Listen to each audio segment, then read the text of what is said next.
Good morning, everybody. I was fiddling around with StreamYard, try to set this up as a recording, and it upload, and then it'd be a premiere. But it looks like I'm gonna have to do it this way. I'm not very knowledgeable of such things here yet. But I wanted to cover what happened 3 days ago in J Mike's live stream. Now, look, people. I know a lot of people don't like politics, but you have to understand that you can keep running from something. And you could have the mannerism, like a lot of Americans do, have the mannerism of a 3-year-old by putting your hands over your eyes and believe that the scary thing is now gone. It takes a little maturity to understand. You can put your hand there, but the scary thing is still there, or what you perceive to be a scary thing. Those who are in chat right now, you can see that I'm driving. I cannot respond to chat necessarily, but thank you for showing up. And explain to everybody that does show up in the chat that in order to understand anything, you're going to have to watch this from the beginning and go all the way to the end, or you're not really going to understand anything. Clear your mind and put what you were believed to accept all your life, what you were told, okay? Because that's what we did here in America. We were told by people who did not know, and they were told by people who either didn't know or did know, but didn't want to discuss it because they would be afraid what would befall them if they did discuss this sort of thing. Thanks to McCarthyism and Psycho and Vanzetti, what happened in Boston, the old Palmer raids, when they killed some of these people or deported them or said that they were agents of a foreign power. Yes, that sort of thing happened here back in the 1920s and 1930s. Although you may not have heard about it because nobody ever will talk about it.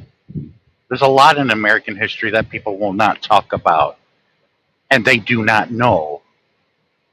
And you'd be amazed what one can learn by visiting other countries, not just to see the sights and try the cuisine or the spirits in a bar, but going to a library, discussing with people at a library, going to a piece of theater, wandering around a city. There's a lot you can learn. And then you can ask a question. They know that you're a foreigner. A lot of them are more than happy to just sit there and discuss it with you. They will look at you kind of strange, like, I can't believe you believe that. But like anything else, America, we stand alone on a lot of things. The rest of the world are all on the same page, but America, we're right, everybody's wrong. Of a room of, what, 238 people? That's how many countries are in this world? And we stand alone, and we're expected to believe the one over everybody else. Very rarely would I ever side with the one. Well, I got to get into this, but I'm just explaining to people that this is a lot of information to take in, and you're not going to learn it all in one shot, as it took me 4 years. And it took me a lot of soul searching. It took me a rattling in my brain because I had to go through it too. I felt the same way as J. Mike and David Below felt.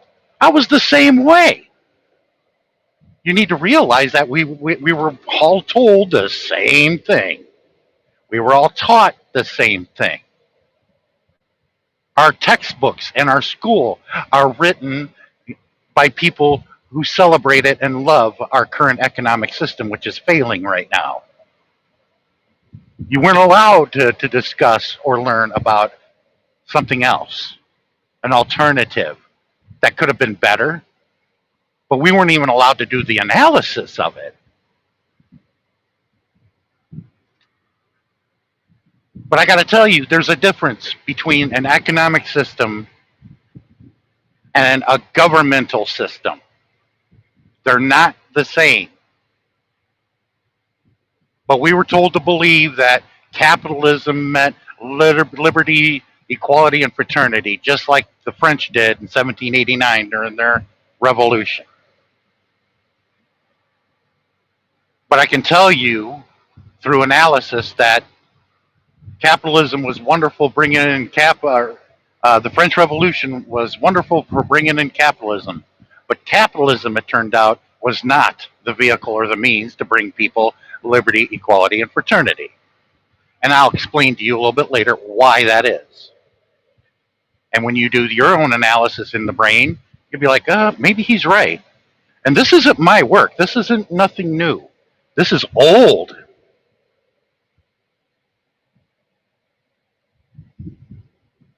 When it comes to capitalism, socialism, communism, feudalism, primitive tribalism, you name them, those are economic systems, not government systems. When it comes to government systems, you have an oligarchy, you have a democracy, you have a republic, you have royalty. That is your governmental systems. Fascism is another one. That's government, not economic. Now you mix the two any which way you want, and you can come up with, well, okay, that's what the way they did it. But for 70 years in the United States, Russia during the Cold War was a bunch of scary people and want to hurt us, and we should know as little about them as possible. And to express our anger and bitterness, we should know a little bit about the system that they use to make sense of the world. Whatever logic you find in that, welcome to the United States for 70 years. You know, a lot of people didn't even know Russian, just what they see on damn TV and what we were told to believe and accept about these people. A lot of people weren't even taught about the Russian Revolution, why it was fought. You look at the Soviet flag before it broke up, it was the revolutionary flag of the Soviets' revolution. And we were demonizing a symbol worse than a swastika or a pentagram, thinking that it's all evil. A sickle and a hammer? A cross sickle and a hammer. Okay, let's put the analysis to work. Who uses a hammer? Who uses a sickle? And it has the North Star above it. Well, a worker uses a hammer, right? And a farmer uses traditionally a sickle, but they use equipment now. But way back in the day, they had to do it by hand with a sickle. How is that evil? It sounds like somebody that getting you to believe that it's an evil symbol is trying to get you to go against your own interest. Because I'm sorry to tell you the truth that that symbol was created by Vladimir Lenin. And I know people are going, oh my God. They don't even know who Vladimir Lenin is. Just what they were told to believe. Vladimir Lenin led the Russian Revolution against the royal family.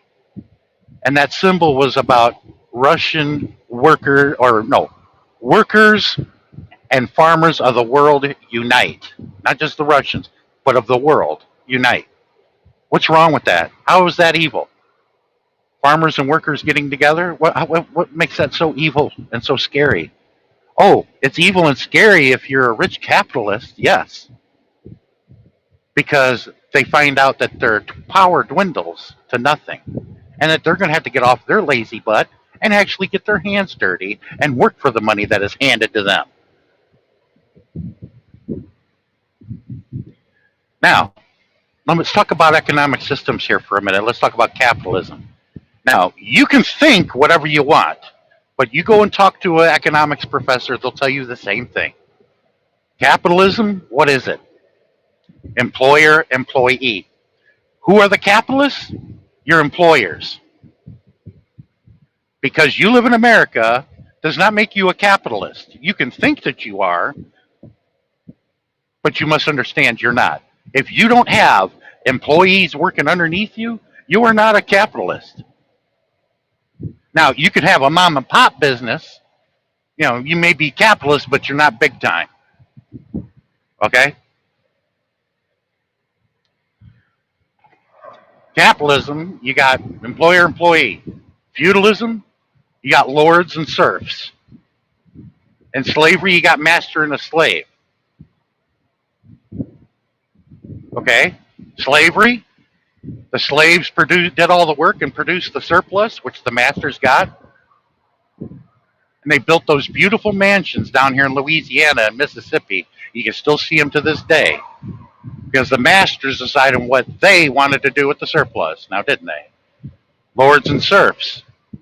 The serfs produce a vast amount of wealth for the feudal lords, like in France, and they built the palace at Versailles, which you as a tourist can go and visit and marvel at this. Do you think that the serfs who busted their ass in that day would have gave those lords the surplus to build a garden like that for three people to walk through every fourth night? No, they would have never done that. No, they wouldn't have done that. And starved to death? Because most serfs were starving to death. They were barely eating. Now, today, you look at America, employer, employee. The employees create a vast surplus, like Bezos and Elon Musk, in which the employer enjoys. And you look at the employees today, they can barely survive. But you got people like Bezos making $200 billion a year. I'm sorry, nobody's worth $200 billion a year. Okay? But you can think that you're a capitalist, but you're not. Most capitalists are millionaire and billionaires. And I highly doubt any one of you are any of those, because I'm not. Yes, I own my own business. Yes, I make a lot of money. Does this make me a capitalist? No. I'm a self-employed individual working in a capitalist economic system. I'm not a capitalist. Now, if I have 2 to 3 other trucks and have those drivers working for me, yeah, then I'm a small-time capitalist. But that's small, not big. It's nothing really to write home about. But people don't believe me. Go talk to any economics professor out there. They will tell you that. But now I'm going to get to the what I've wrote here, and I've used excerpts from what I've learned. Now, my economics professor, you can find him on YouTube. His name is Professor Richard Wolff. He's a graduate of Harvard, Stanford, and Yale.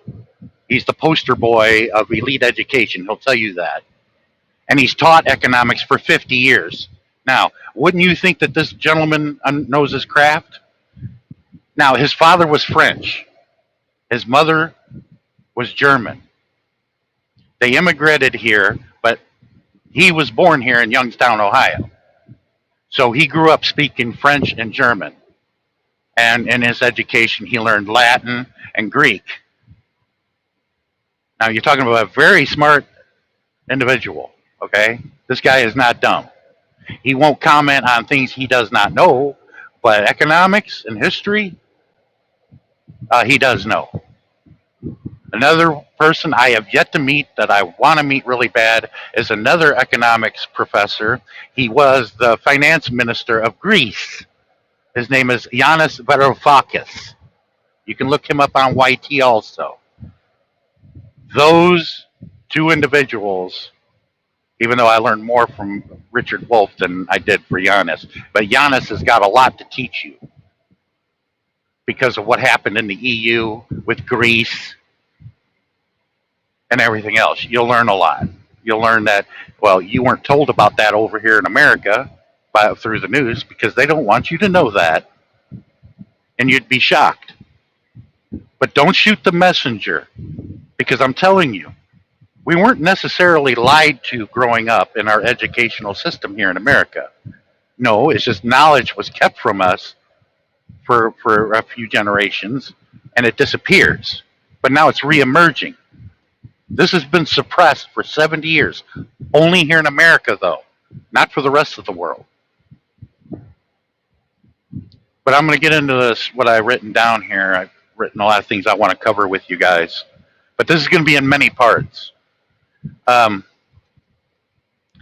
want to tell you about the economic system in which you live.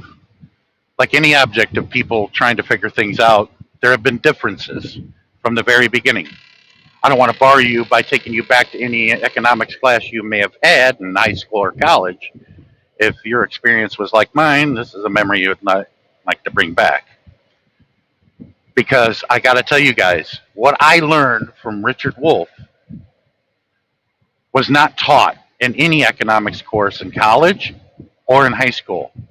He said to these me and a few others, we were really taken by what he was teaching in economics, and I wanted to get good grades. That's mostly why I did it. He said, "I'll tell you what, guys, go to the library or Borders, buy this book or get this book in the library, read it, and then come back and we'll discuss it." Because here's the kicker: getting Americans to actually read. I'm not talking about Google, okay? Google, I'd stay away from. You want actual knowledge, you want it written down in a book that probably had been printed pre-internet, and then you'll get true knowledge. You go to Google, you're going to get opinion and a little bit here, a little bit there, but you're not going to get the whole story. But I wasn't taught about any of this until I read that book, and he discussed it with us. And he said, no, this is what he meant. And when I read the book, I was getting angry. Yes. I was like, this is what I wasn't told about this guy. I was told this guy was, like Satan, or even worse. He was nothing like what I was told when I actually sat down and read it. And that book, by the way, is the 4 volumes of Das Kapital. It's in every language. And that man had died in 1883, and his ideas have spread everywhere. In every country on the face of this earth, there are Karl Marx study groups, Karl Marx labor groups, you name them. Every country's got them.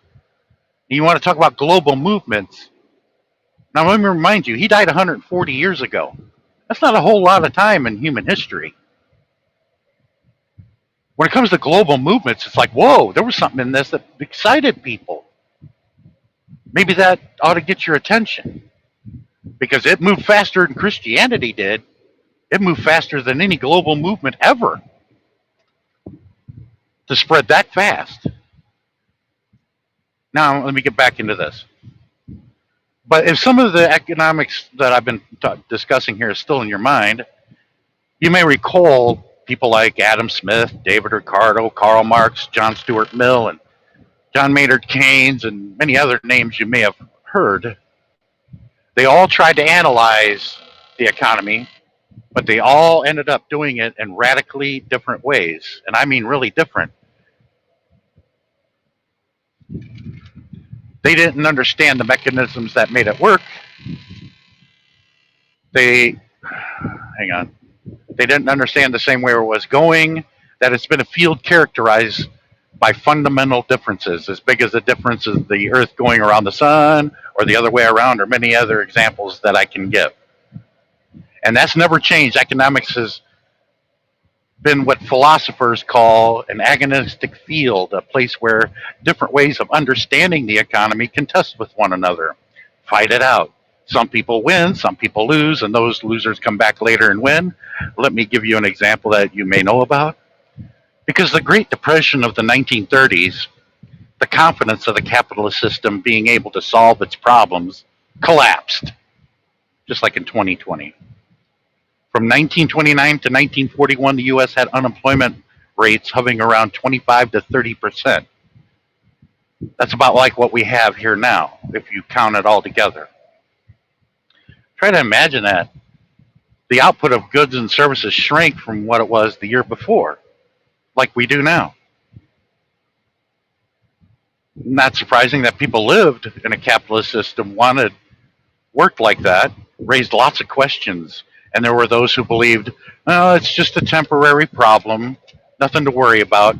The system is wonderfully configured in such a way that it can work its problems out. Just wait 6 months, a year, another year, and so on. Just like now. But there were too many people suffering too much to wait. And a brilliant one, a fellow in England by the name of John Maynard Keynes, basically had the courage and stand up and say, this system isn't working. And if we continue to put our faith in it, despite the fact that it's not working in obvious ways that we can see every day. He mentioned, by the way, people sleeping in doorways, People's wages were going down, not up, etc., etc. He said, if we don't face it, we're going to have a revolution and we're not going to have any capitalism at all. He loved capitalism, but he thought that letting things be handled by the private sector was self-destructive lunacy. And he developed analysis, which we call Keynesian economics. But it saw the economy radically different than what preceded it. Keynes became the dominant economics in the world from the period of the 1940s to 1980. And what it was a lot of capitalism, but with a lot of regulations to keep it from to where we are today. And where we are today is just like or worse than the 1930s. Because in 1980 it was all pushed out, and then we had a return of what existed before the 1930s, as if if you read John Steinbeck is a good one to read, if you never read that, or seen the movies of Grapes of Wrath and Mice and Men. That's what it was like back in those times. The Keynes were dethroned in 1980.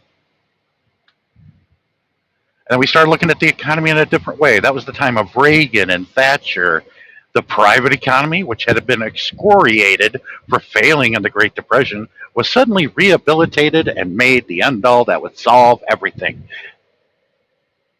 Since the 1980s, 90s, it would have continued, except in 2000, this economic system we have crashed again. Now, I'm going to pause here. In the history of capitalism, all economics professors and philosophers look at it. It has an economic downturn every 4 to 7 years in capitalism. For 300 years that capitalism has been in existence. That's what it brings with it. Every 4 to 7 years.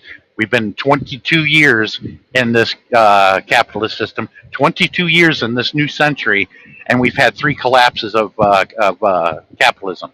Now, you think that that's a stable economy? It's totally unstable. It's never been stable. Now, you can pretend that it is, but it's not. And like right now, with them raising interest rates right now, Wall Street waits another crash. Because that's what's going to happen, because history has shown them that. And with them raising interest rates, nobody's taking out loans. Plus, a lot of people can't afford to get loans because they can't pay them back. But 3 times in this new century, we've had an economic downturn or a crash.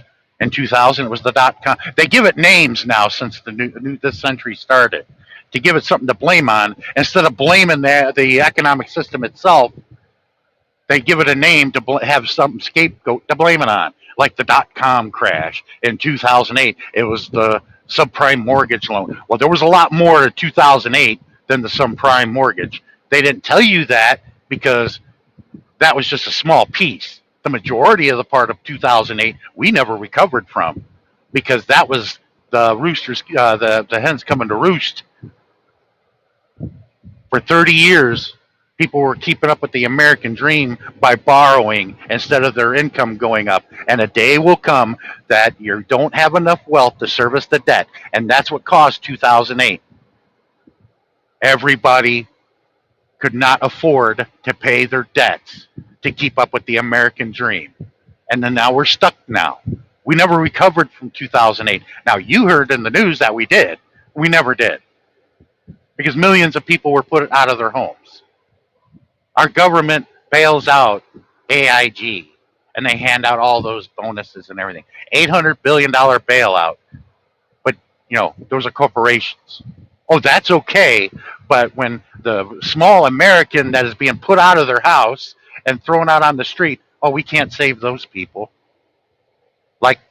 Like my professor said, capitalism looks out for the very few at the expense of the many.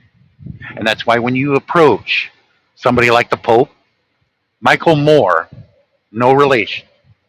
Y'all know who Michael Moore is. And he's got ties to a lot of people he can see because of who he is. He's gone and seen every pope since John Paul II. He is a devout Catholic. And he asks them all the same question: is capitalism evil? They say, "See, yes, it is, because it exploits the many for the tiny few." You think Jesus would support that? But that's for you to figure out. I'm not getting into religion, but that's something to think about. But I wanted to address this capitalist system, okay? And my teachings, you know, you think Karl Marx didn't have anything to teach us? Don't be silly. I wouldn't be that silly. I was until I actually read them, and I'm like, why did I do this? And I'm glad I finally read it because now I understand. So let me get in and tell you about Karl Marx. Karl Marx was born in 1818 in the town of Trier in western Germany along the French-German border. On the French side, it's called Treves, and it was bilingual in the same way. People spoke German and French. He was born in 1818, and he'd grown to admire the French Revolution. See, he was born in 1818, and that's very important because that's the first generation after the French Revolution. And Marx was a tremendous admirer of the French Revolution. The slogans on the banners: liberty, equality, fraternity. Those were the three words back then. You know, a democratic way of life. He liked that. And he loved freedom, if you wanted to ask the question. Goes totally against what you were told about him. Well, what don't it? So what the French did in 1789 is when they beheaded, Marie Antoinette and King Louis there. And then some Hollywood movie a few years ago comes out and romanticizes those two, and people actually believe it, that she really loved the people and everything. No, she didn't. Because if she did, she wouldn't have got beheaded now, would she? They were starving out the French people. So they got rid of feudalism, the old system, and they brought in capitalism, the new system. It came from England, where it was born. It was born in the early 17th century. He admired the French Revolution for liberty, equality, fraternity. But Karl Marx was born in 1818, and his generation admired that liberty, equality, fraternity. And then he was part of the 2 to 3% that had a college education back then. And his first job was when he went to college to become a philosopher, and that was his first job. And he taught philosophy in the university. But during that time, he'd seen 50 years of capitalism. By the time he becomes a man, he noticed struggles in the streets, working people struggling. And he went and talked with them, which you weren't supposed to do. And he discussed their problem, which you weren't supposed to do. His intellectual interest in the working class got him exiled out of his own country. See, they didn't kill you, and they didn't imprison you. The preferred way of doing things was exile. They shipped him to France, and then the French knew he was coming, and they said, "You ain't staying here." So he went to he was shipped to Belgium, and the same thing. You ain't staying here. So he ended up in London, England, and that's where he spent the rest of his life. The majority of his life was spent in England, where he worked at the library, and he wrote for North Americans for the European news for the New York World during our Civil War. He wrote for American consumption about what was going on and mostly in Europe. I'm going to stop there. Did y'all know that about Karl Marx, or y'all really just went by that he was an evil man? Well, he stayed there in London, in which he, started his work. And he was a critic of capitalism. He said the French Revolution was wonderful for bringing in capitalism, but capitalism, it turned out, was not the vehicle or the means to bring us liberty, equality, and fraternity. And so Marx's life work was to answer the question, why not? What is it about capitalism in the 19th century in which he lived that prevented it from bringing liberty, equality, fraternity, or democracy? I'm going to tell you his conclusion, and then we're going to see go back and see how he got to it and why he got to it. He said the capitalism system goes like this.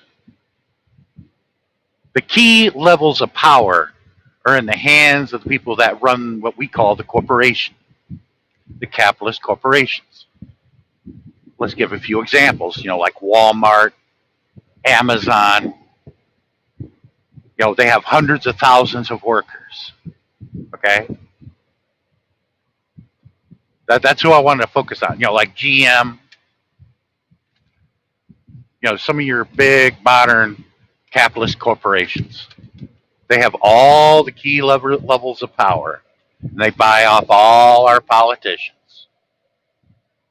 And remember, if anybody was in any live stream, you'll remember when I said the mass of people in our economic system are required to live with the consequences of the decisions made by the corporate leaderships, decisions from which you and I are excluded legally and in practice, de jure and de facto. Whatever else you call this system, it is not democratic.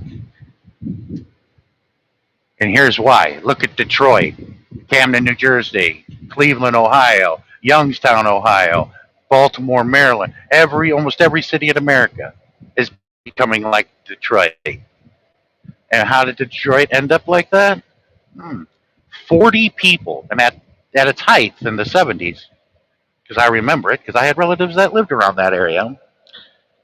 At its height, that had 2.5 million people that lived in Detroit, all working for the auto industry, or they were working in other businesses that supported that city, like grocery stores, department stores, you name it. That's what brought all that in for the people that worked there for GM. What do you think happens to a city when you remove 60% of the employed people of one company in that, or one industry in that one city? What do you think happens to it? Today, Detroit is lucky to have 500,000 people that live in it because everybody abandoned the city. When GM and Chrysler and Ford decided to pack up and abandon the country of its birth and raised to its maturity, it abandoned the United States for cheap foreign labor. Why do we overpay these workers when we can do for cheap over there in another country and just bring the shit back here? That's what's been killing our country. And people have been saying this for years, but nobody wants to pay attention because it's not directly affecting them yet. But every year passes, it affects more and more people, and then you got to review with them and tell them this so they understand it. Detroit is a disaster. It has been since the auto industry moved out. And they were making record profits. They weren't losing money. They were making record profits. Because that's easy when you destroyed your competition during World War II, which was Japan and Germany. But we helped build them back up, but we were still competing against them. But if you bought a Toyota back in the 70s, those vehicles were damn near indestructible. But Karl Marx was about working people. And his life work was that we can do better than capitalism. We can move on and strive for something better. He was in favor of an alternative. And he had no interest in the government. That was a sideline for him. He was interested in the means of production, what goes on inside the corporation. How do people interact there? Because when you look at all the other systems, people just think that that's not what's important. Well, everybody ignored it. They didn't look at the micro level. They only concentrated on the macro level. Who owns what? But if you ask the other two colleagues of mine that I'd like to still think that are colleagues, their definitions are two. but they don't know that there was a third option to this way of thinking. And if they don't think that the words that they're so afraid of, communism and socialism, did not have anything to do with or create the middle class in the United States, they're crazy. Because this is a little bit of history that you weren't taught about America. 1929, we had the stock market crash after the roaring 20s, and we had the miserable 30s. A lot went on in the 1930s. First time in history, the CIO was created, the Congress of International Unions.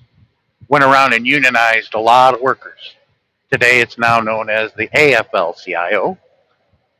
Got together with two socialist parties and the Communist Party, and they formed a coalition. And they approached FDR, Franklin Delano Roosevelt, and they said, Frank, we like you and we want to support you, but you got to help the massive American people that are suffering in this. And Roosevelt, he was a Democrat and he was rich, so he knew all the rich people in the country, and he's a man of his word. So he went to the rich people and said, look, the government doesn't have any money. Hardly anybody's working, paying taxes. We don't have any money in the government. You're going to have to give me the money to take care of the massive American people. Because if you excuse me, because if you don't, there's going to be a revolution and you're not going to have any money to give me at all. So you better give me some of it or you ain't going to have any. And they meant it.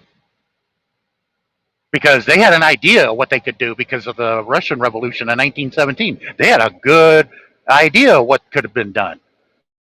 But Roosevelt did his work. He talked to the rich aristocrats, and it worked. Not all of them agreed, but most of them helped Roosevelt. The ones that didn't agree were the forerunners of the Koch brothers. But they all bought it. And he went back to them and he said, look, we can do business. We can work this out. He goes, I'm going to give you the reforms that you're looking for. But this revolution, you got to stop that talk. You got to stop talking about it because I can't do this if you're going to continue talking about it. Now, some of those socialists, communists, and unions people, the CIO, not all of them bought it, but most of them did. So they stopped talking about revolution. And what did Roosevelt do? Okay. He had to go to Congress with this. The rich did give him the money to get started. But his ideas, in 1933 or 34, he went in front of the radio and he said, we are going to tax the rich 100%.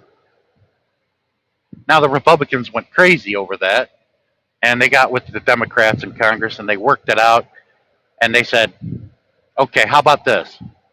How about 92%? And it was agreed. Roosevelt signed it. He taxed the rich 92% over a certain amount. Back then it was $24,000, I believe. And today's money, it'd be about $500,000. Anything after that, you were taxed 92%. So every dollar you made over that, 92 cents went to the government. But at first, Roosevelt was like, you make over that certain amount, we get 100% of it, you ain't getting none of it. And that's what the money that he taxed the rich. Now, these were still the richest people in the world, no doubt. He taxed the rich 92% to make sure that the American people were taken care of. And when you mention taxing people in the United States, that's a bad thing to say, but they don't break it down. And you figure, well, this president ain't going to last very long. Well, the man who taxed the rich 92% was reelected 3 times. According to those people that were not rich, but you're working class and you're poor, Roosevelt was a quasi-saint. We will not ever have a president as popular as Roosevelt. Because after Roosevelt, the Republicans went to work to make sure that no president can have more than 2 terms. You and I were told because, well, we don't want a tyrant to run to power. That's not true. They just don't want another Roosevelt to come to power or come become president and do what he did for the mass of American people. Because had he not done that, most of the people that hear my voice that are American, you wouldn't have lived that cushy middle class lifestyle for mom and dad. You would have never gotten it. You were either poor or you were rich. That's all we had in this country until then. 1933, he stands up in front of the Congress and on the radio and he says, if you're 65 years or older, we're going to give you a check the rest of your life. Well, the government didn't have any money. He got it from taxing the rich. Pause. I'm going to take a side note here about Social Security. People always say, well, I paid into that. That's true. But the original people that collected Social Security didn't pay one dime into it. But later on in the 1950s, when they started itemizing paychecks, that was dumped onto us. Social Security was paid for by taxing the rich 92%. Then it was dumped onto us and taken out as a portion of our paycheck to pay for Social Security.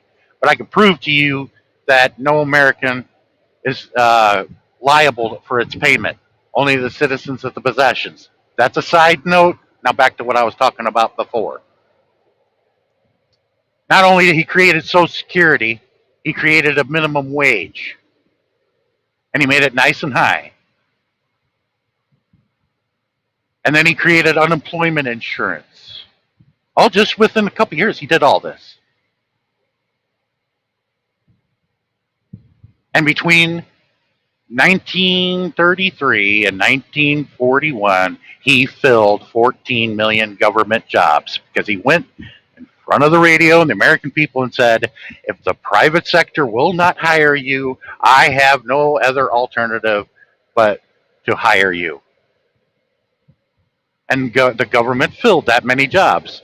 And what did they do? Well, they built partially the interstate system we enjoy every day. They built the dam out there in Nevada and a lot of other dams across the country. The national parks we have, they built. There's a lot of things those people did. And it lifted us out of the Great Depression and it created a middle class. Capitalism takes credit for something it fought against. Like one holiday in this country we don't support, even though its origin is Chicago, Illinois, place where I was born and raised. The holiday called May Day. The rest of the world celebrates May Day. But it's kind of funny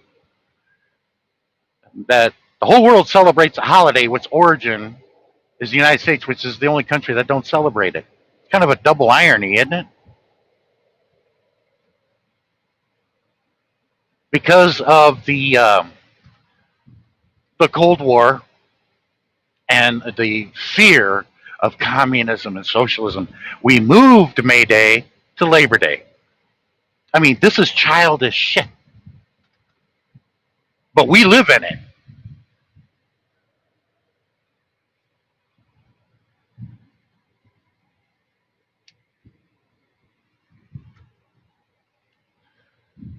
Anyway, I'm going on. Oh, I only got 40 minutes into this. Okay, I can keep going. But that's what was created. And what were those hay riots about in Chicago that caused May Day? Well, the working class were not having a riot, like they said in the paper. They were having a protest, just like today. Okay? And what was this about?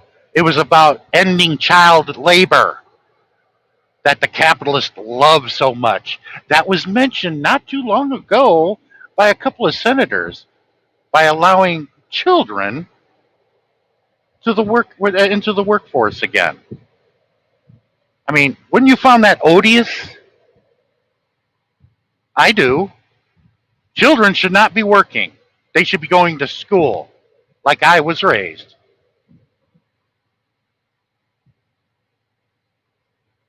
Because they did capitalism, They do not care about human lives.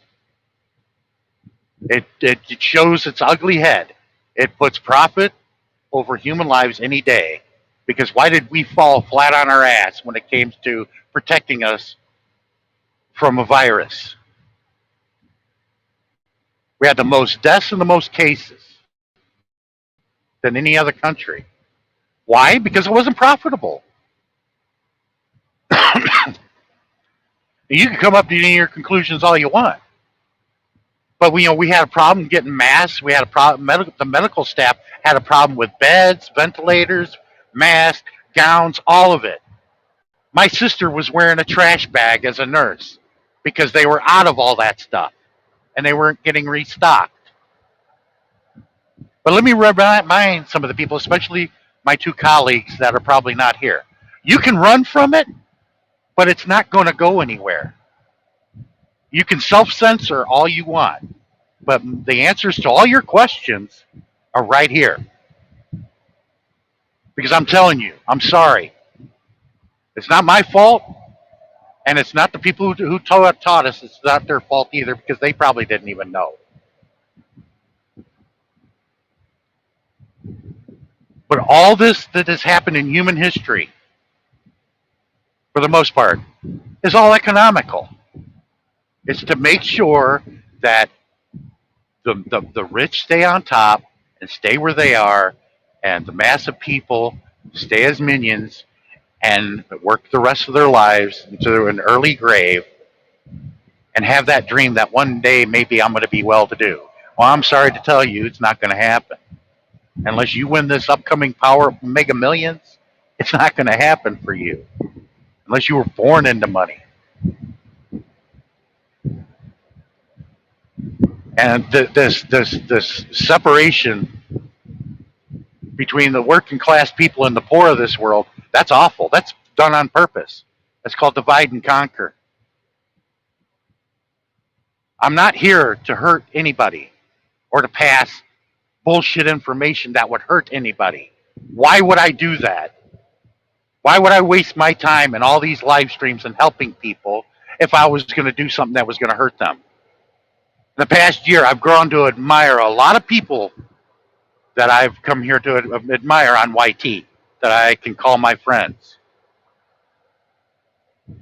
But if you call somebody a friend, you would want to hear them out. And maybe they can teach you something that they had learned, and they got the degree to back him up and the history behind me. But if you don't refuse to read, I can't help you. You have to read. And the internet is not a good place to find a book to read. Going to Borders and buying the book in your hand and turning the pages. Because that's what I did. And I found out early on, look, this is all a bunch of BS. You don't know who to believe on the internet. Let's put this over here. Let's talk to some real people face to face. Because that's how you make friends. And your friends can tell you that your theories on the upcoming race war are horseshit.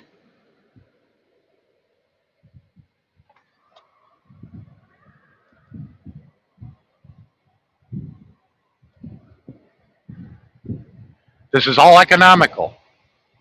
And I'm telling you, the market crashing is tied to a lot of pension funds. And if your pension is one of those in the market that crashed, you'll be lucky to start getting your pension checks. And I'm sorry to say that to some of you retirees, because yes, you earned it, but that could easily be taken away, depending on how bad the crash is in the market. And if the government is willing to step forward to help you over to bailing the banks out and the billionaires. Because that's one thing that our government's good about. You know, people believed the rich and the corporations and the banks, we need a small government. But when things turn bad, where are those people? Where are those bankers like AIG back in 2008? They had their hat in their hand begging the government for money and got it. Didn't they? And they're the same people that scream for less government intervention. And who are the first people they run to? The government. And when things go bad, the corporate capitalists that took your job away and moved it over to China, Hyderabad, or Sao Paulo, Brazil, who do you blame? You go to the government and blame. And those corporate capitalists laugh their ass off. They want you to blame the government instead of blaming the corporate capitalists that decided that on a boards of directors. We're not going to produce here anymore. You're going to be out of a job. Tough. If it destroys your community like Detroit, tough. We don't live there. You are excluded. And that's why I tried telling them our future, a good one, and it's nothing new either, is worker co-op. It brings democracy to the workplace, something that Americans love deeply is democracy. We have this fetish about democracy where we live and everything else. But when it comes to the workplace, you put all that aside. There is no democracy in the workplace. You do what you're told or you're fired. And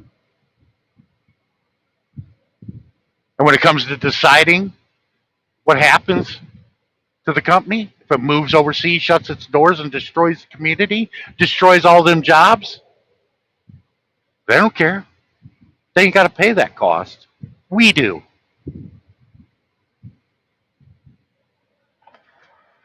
People being bamboozled by a bunch of employers. Oh, yeah, and let me touch base upon this if they get to this point.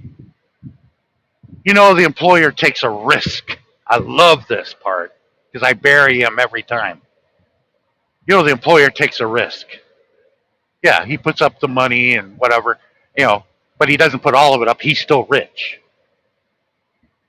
But when it comes to risk, all the workers get a piece of that. The employee that moved his family to another state to get that job took a risk. He took a risk on the mortgage he took out on his house.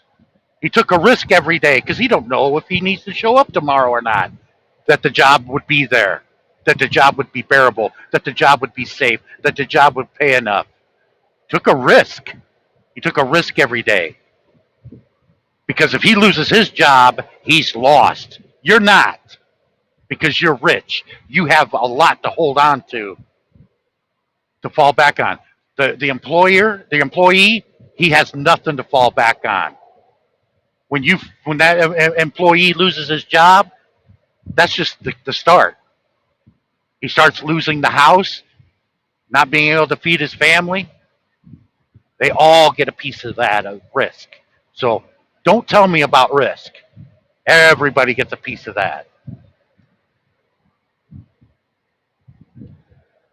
But a worker co-op would change all that.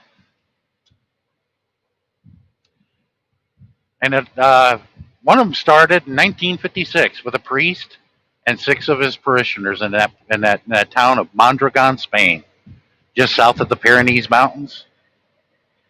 You fast forward to today, Mondragon is the 7th largest corporation in Spain, probably the 6th now as it's going up.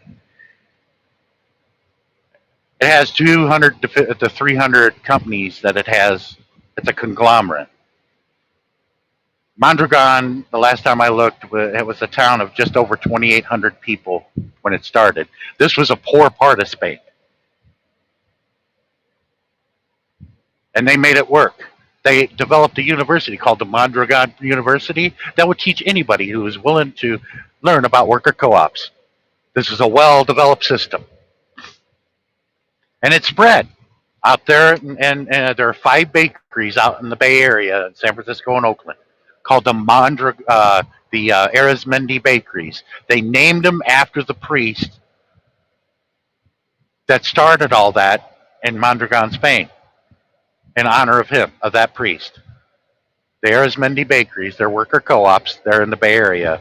Land O'Lakes Butter is another worker co-op. Been around for years, make good butter. So worker co-op is nothing new. But what does that do?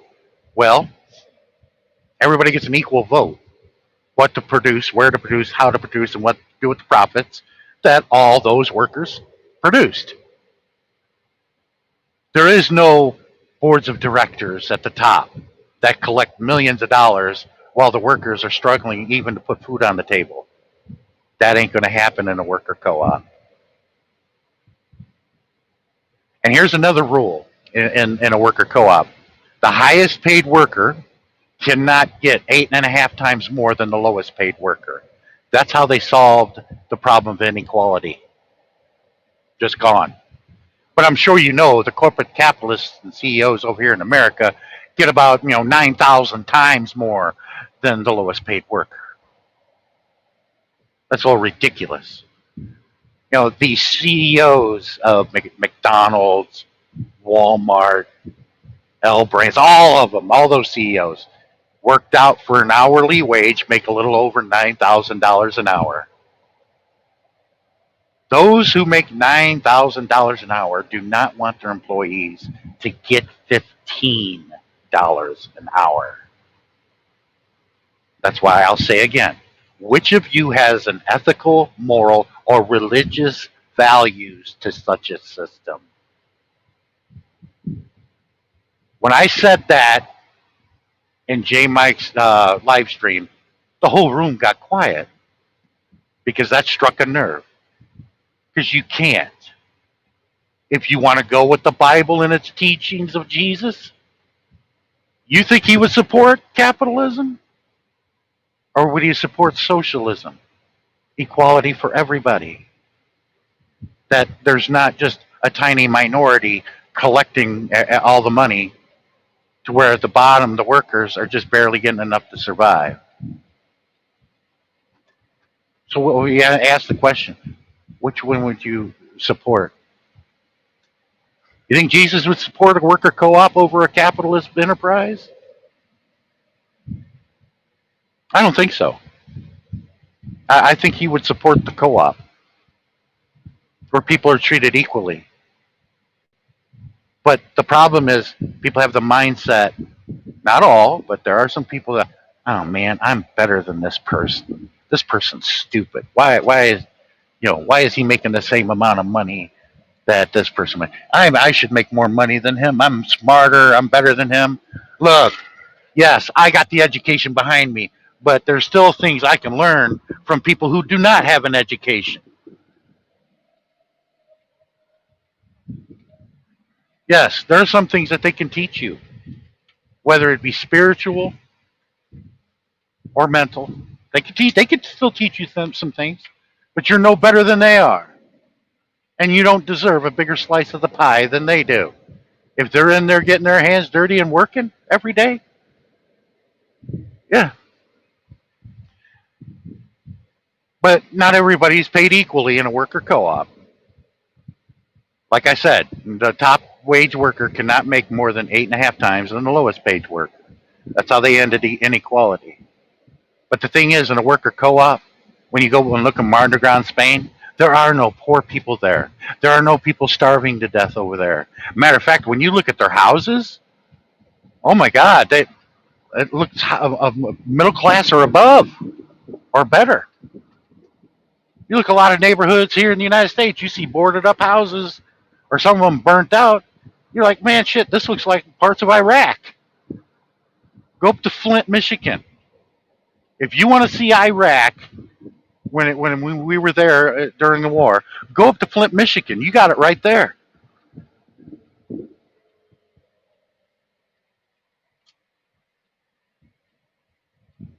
But the scapegoating of blaming, oh, it's these people, it's that. Yes, it's not addressing the system itself and its failure. It's failure to provide for the greater major American people, the vast majority. Again, with religion, do you think Jesus just came here for the Jewish people? Or do you think he came here for everybody? Now, the capitalists would say, yeah, he just came here for the Jewish people and not all those other heathens. Okay, you can believe that. But I'm going to leave it there, guys. I'm going in this choking people to get a coffee, but I do have a lot more I want to talk about. I'm going to see how the responses I get in some of the questions, if anybody has them in the chat, in the comment section. I couldn't read the chat. Thank you guys for coming, but I think this is going to fall on deaf ears anyway. But I wish the other two colleagues would come in here and learn a little something from people who actually know and have the facts behind them. That Karl Marx was not an evil man. And in my second video, hopefully, I will talk about Russia and China and what took place there. And I got to leave you with this. Karl Marx died in 1883. There was no such thing as communism then when he died. Russia was not communist, if you want to call it that. Russia was ruled by a royal family back then, by the Tsar. So to blame what happened to Russia and what happened after 1883 on Karl Marx is an interesting move. I think that's a little unfair and inaccurate because the man was dead. He mentioned what his version of communism is. It's a collection of workers getting together, pushing aside capitalism. And for instance, let me give you this one. I was out in California with these people that make computer programs, computer parts, and all this other stuff. They've gotten a fairly large company in Silicon Valley. And I was talking to them because I was waiting for my truck to get loaded. They said, "Oh, this is a worker co-op." I'm like, "Oh, really?" Or, they wanted me to, it's like a co-op. I forgot, I slipped and said that. They didn't know what a co-op was. But here's the story. There were 5 of them, okay? And they all worked for big monster companies, making $300,000 a year, good paying jobs. They hated it. And here's why they hated it. Because some guy showed up with wanted them to wear a suit, tie, and a jacket. These guys were Californians. They wanted to come to work in Bermuda shorts, a Hawaiian shirt, and smoke dope. They wanted to bring a dog, a frisbee, or have a child, or whatever. They hated all that. They wanted to do their own thing. So they quit. And the 5 people came together in somebody's garage and formed what they wanted me to call an entrepreneurial how did they put that? Entrepreneurial innovation. That's what they wanted me to use. I'm like, when they were telling me all this, I'm like, "You all communists." And they were horrified when I said that. I said, "Yeah, because that was the language in which we were brought up to believe that you're an entrepreneur. But you're a communist according to what Marx wrote. You walked away from all 5 of you walked away from capitalism to form a communist enterprise." Most of them were Republicans, and they had to struggle. And they said, "Oh, we wanted to call this an entrepreneurial innovation." I said, "You can call it a purple giraffe. I don't care. I'm telling you, you formed a communist enterprise according to what Marx wrote, Karl Marx." But they were telling me, "You wonder why we stay with this? We feel better every day. We enjoy coming here every day. She hears what I'm doing. I hear what she's doing. We cross-fertilize one another." And they began to get excited. And they said, "The best work that we were doing, that was done after we left the big company. The big company stifling at us." And I said, "Wow, you guys are the best advertisement I can of communism I can think of, you Republicans." Because if nobody teaches you or tells you what it really is, it's like you weren't taught to not like the reality of communism. Those 2 were taught, along with me and all the other Westerners in here, you were taught to not like a caricature. See, you weren't taught to like the reality. You were taught to not like a caricature. Here's what we're talking about. And when you tell them what it really is, they're like, "Oh, that's pretty good." So it turns out that people really like communism. The ism out of community. Because that's what it is. It brings a community of workers together for working together for mutual interest. And where everybody benefits and not just the tiny few. Let me leave it there, guys. I appreciate everybody that showed up. And I hope this reaches other people, especially the 2 that I think that hate me now, that I considered colleagues, and I considered them very interesting people. And you need to understand, I would not do anything or pass information that would hurt anybody. I pass information to help people because I know what was taught over here. Because when you look at our textbooks in school, all of them were taught to celebrate it. It's like understanding the family up the street that has mama and papa and two kids, where you listen to one of the kids that said, "This is the greatest family to ever be born into it and be blessed." Now, would logic tell you you need to listen to that one child, or do you need to listen to both the children? Where the other child thought that this family was a psychological basket case. Logic would tell you you need to listen to both. And we never got that over here in the United States. We listened to a one sided story and demonized everything else. And you know what? We all fell for it, including the man that you're listening to right now, until I learned it for myself. And you guys have a good day. I'm sorry I can't read the chat because I was driving. I'm going in here. I got to whiz. I hopefully y'all look forward to my next video. But this is some things that we need to talk about. And necessarily wasn't politics. It was economical. But we need to stop running away from it and face it because it's not going to go away. And everybody listening to me that was going to watch this later, we're all similarly situated. We're all not one better than the other. Because if I thought I was better than you guys, I wouldn't freaking be here right now. Because I value everybody, even the panhandler across the parking lot. I value him too. Although I'm not going to support a crack habit, I'll buy him something to eat, but that's as far as I'm going. Just like Jesus would do. I'm not giving him money. I'll say, hey, I'll tell you what, come here, I'll buy you a burger and a coffee. You guys have a good day, man. Bye bye.